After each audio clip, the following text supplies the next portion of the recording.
everyone, in today's video we are going to be talking about how to prepare or how to get ready for an oral examination. Now what I mean by this is not really a presentation, so you coming in front of the class and presenting on a certain topic.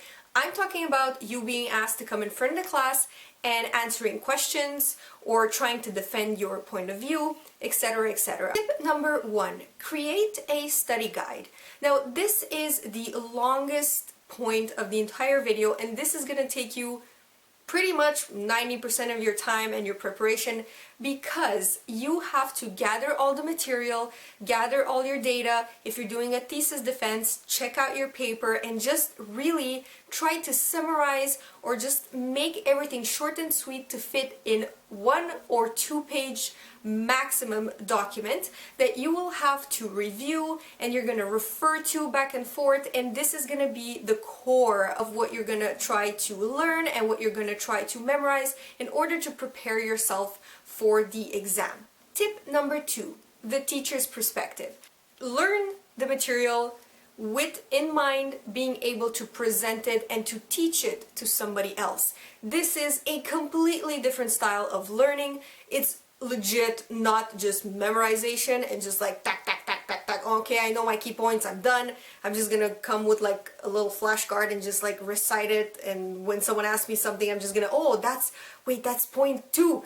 No, that's not what they want, guys. They want you to teach it. Tip number 3, the sales pitch. Now if you find out that you're gonna have to defend some key points or defend your opinion on something, or if you're gonna be asked to, a thesis defense, you have your paper, you've done your research, you've done the methodology, now you have to come in front of a panel of judges, they're gonna ask you questions, and if they find something wrong with it, you're gonna have to speak up for yourself and defend with facts, with examples, etc., etc. So when you prepare for your oral exam, definitely keep this in mind. Be prepared to like bite back type of thing. Perfect your sales pitch. You are here to sell your idea to either a panel, like I said, of reviewers, or to one person, your professor. You have to not only sell what you're saying, so your content, but my next point is you have to sell yourself. So definitely before you go into that oral examination,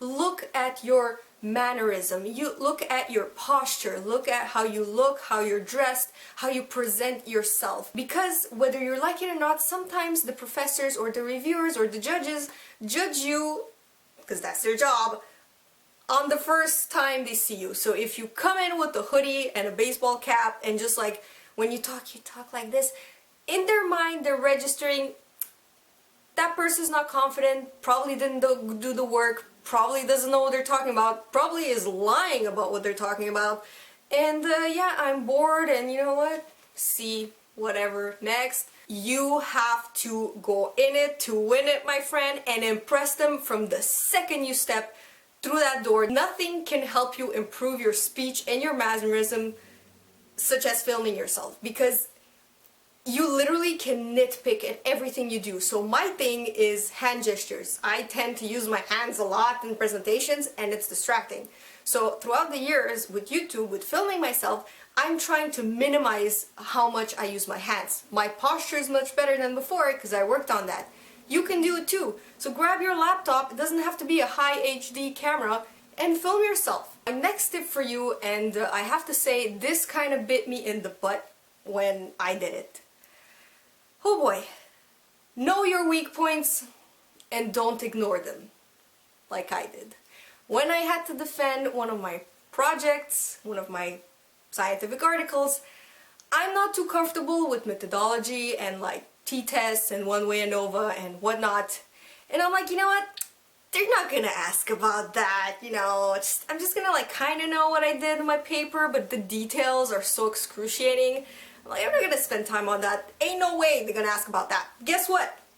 1 hour I was grilled on that. Nothing else. They didn't care about my results, my nothing. Methodology. How many participants did you recruit? What type of test did you use? Why didn't you use this bivariate, trivariate analysis instead of this one? Why did this results? They were biased.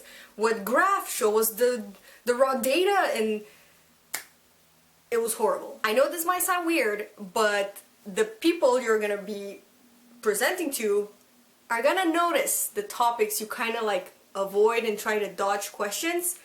So what they're gonna do is they're gonna ask questions on exactly that, like they did with me. It's you know, it's a two-way thing here, so don't give them any chances of picking at your weaknesses. I've watched a number of videos on like how to prepare for presentations, and I was really shocked at the amount of people that tell you bring cue cards with you or like memorize what you're gonna have to say and whatnot. I am, oh my god, like that to me personally is the worst advice you can give someone, especially someone that's nervous to present or that's nervous to be in front of people, because the second you deviate from your memorized list or your cue cards, you're gonna panic. It's gonna be, I've seen people like with their cue cards like, it was on page 6. Like, that's gonna be you. So do not memorize. I participated in a improv group, so I don't know if you know Équipe d'impro if you're in Quebec.